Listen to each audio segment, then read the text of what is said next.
ChatGPT versus Deepseek versus Gemini versus Grok, best AI in 2025. So, hey everyone, welcome back to the channel. So, let's compare the top 4 AI models of 2025.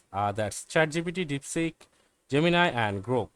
So, first of all, ChatGPT GPT-4o is the most well-rounded. It handles text, images, files, and even voice. It's great for writing, coding, and complex reasoning, with the most natural chat experience and tool integration.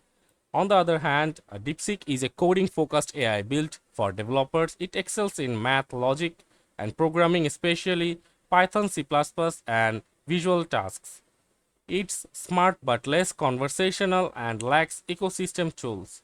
And on the other hand, Gemini 1.5 Pro by Google stands out in document analysis and integrates deeply with Gmail, YouTube, and Docs. It's great for research workflows but sounds a bit robotic in regular chats.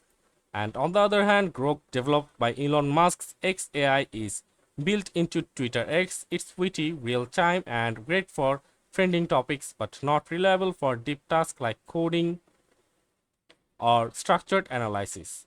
So the final verdict is you can use ChatGPT for the best all-round performance and creative tasks, and you can pick DeepSeek if you are a developer or data scientist, and you must choose Gemini if you live inside the Google ecosystem, and you can try Grok for casual social or meme-based AI fun. So each has strengths, but for most users, ChatGPT 4.0 is the smartest and most versatile AI in 2025. So that's it for this video. See you on the next one.